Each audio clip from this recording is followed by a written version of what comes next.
जन आंदोलन से पार्टी बनाई थी, हमने कभी सपने में भी नहीं सोचा था कि देश भर से लोगों का इतना प्यार और इतना विश्वास मिलेगा। इन 8 सालों में आपकी पार्टी ने दिल्ली में 3 बार सरकार बनाई है और पंजाब में मुख्य विपक्ष के रूप में उभर के आई है। लेकिन आज मैं एक बहुत महत्वपूर्ण ऐलान करने जा रहा हूं। आने वाले 2022 के विधानसभा चुनाव में आम आदमी पार्टी उत्तर प्रदेश में चुनाव लड़ेगी। दिल्ली में यूपी के बहुत भाई बहन रहते हैं। जब से दिल्ली में आम आदमी पार्टी की तीसरी बार सरकार बनाई गई है, दिल्ली में रहने वाले कई यूपी के लोग मेरे पास आए। यूपी से भी बहुत सारे लोग और बहुत सारे संगठन मेरे पास आ रहे हैं और कह रहे हैं जी आम आदमी पार्टी को यूपी का चुनाव लड़ना चाहिए। जो सुविधाएं आपने दिल्ली में दी हैं वो यूपी में रहने वाले हमारे परिवारों को भी मिलनी चाहिए। मैंने उनसे पूछा कि हमारी छोटी सी पार्टी ये कैसे करेगी, तो उन्होंने कहा जी यूपी की जनता अब इन पुरानी पार्टियों से बिल्कुल त्रस्त हो चुकी है। यूपी के लोग ही आगे आएंगे, आम आदमी पार्टी के साथ जुड़ेंगे और यूपी को अपनी जागीर समझने वाले इन बड़े बड़े नेताओं को हराएंगे। यूपी में हर पार्टी की सरकार आई, लेकिन अपने घर भरने के सिवा किसी ने यूपी के लिए कुछ नहीं किया। आज छोटी छोटी सुविधाओं के लिए यूपी के लोगों को दिल्ली क्यों आना पड़ता है? अगर कानपुर में रहने वाले किसी परिवार को अपने बच्चे के लिए अच्छा कॉलेज चाहिए तो उसे दिल्ली भेजना पड़ता है। गोरखपुर में रहने वाले किसी गरीब परिवार को अपने माता पिता का इलाज करवाना है तो उसे दिल्ली आना पड़ता है। आखिर क्यों? क्या भारत का सबसे बड़ा राज्य, भारत का सबसे बड़ा विकासशील राज्य नहीं बन सकता, विकसित राज्य नहीं बन सकता? मैं पूछना चाहता हूं कि अगर दिल्ली के संगम विहार में मोहल्ला क्लिनिक बन सकता है तो क्या लखनऊ के गोमती नगर में मोहल्ला क्लिनिक नहीं बनाया जा सकता? अगर दिल्ली के सरकारी अस्पताल देश के सबसे बेहतरीन अस्पताल बन सकते हैं तो यूपी के सरकारी अस्पतालों की हालत इतनी खराब क्यों है?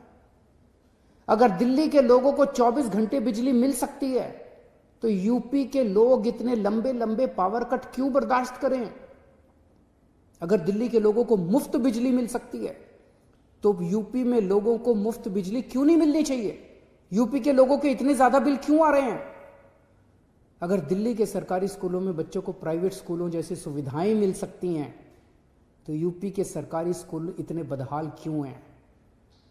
अगर दिल्ली में महिलाओं की सुरक्षा के लिए हर मोहल्ले में सीसीटीवी कैमरे लगाए जा सकते हैं तो यूपी में हर दिन हमारी बहनों के साथ दुष्कर्म क्यों होते हैं? यूपी में हमारी बहनों की सुरक्षा सुनिश्चित क्यों नहीं की जा सकती? आज उत्तर प्रदेश को प्रगति की राह पर चलने से कौन रोक रहा है? यूपी की गंदी राजनीति और भ्रष्ट नेता। यूपी के लोगों ने हर पार्टी के लोगों पर विश्वास करके उन्हें मौका दिया, पर उन पार्टियों ने लोगों की पीठ में छुरा घोंपाया। सरकारें आई, सरकारें गई, मगर हर सरकार ने पिछली सरकार का भ्रष्टाचार का रिकॉर्ड तोड़ दिया। यूपी के लोगों को आखिर में क्या मिला? कुछ लोग पूछेंगे कि उत्तर प्रदेश में इतनी सारी पार्टियां हैं, आम आदमी पार्टी अलग से क्या लेके आएगी? आज यूपी की राजनीति में एक ही चीज की कमी है, सही और साफ नीयत की, और वो केवल आम आदमी पार्टी के पास है। इसी साफ नीयत से हमने दिल्ली बदल के दिखाई है। दिल्ली में हमने साबित कर दिया कि सरकारों में पैसे की कमी नहीं होती, नीयत की कमी होती है। दिल्ली के लोग चाहते थे कि उनकी जिंदगी बेहतर हो, उनके बच्चों को अच्छी शिक्षा मिले, उनके परिवार को अच्छी स्वास्थ्य सेवाएं मिले, उनको एक ईमानदार सरकार मिले। इसीलिए दिल्ली के लोगों ने लगातार 3 बार दिल्ली में आम आदमी पार्टी को चुना। ऐसा इसलिए हुआ क्योंकि दिल्ली में लोगों को पहली बार काम होते हुए दिखा और उन्हें एक ईमानदार सरकार मिली जो उनके लिए, उनके साथ मिलकर काम करती है। आज हर यूपी निवासी एक ईमानदार और साफ नीयत वाली सरकार चाहता है जो केवल आम आदमी पार्टी दे सकती है। इसलिए आम आदमी पार्टी 2022 के उत्तर प्रदेश विधानसभा चुनाव लड़ेगी।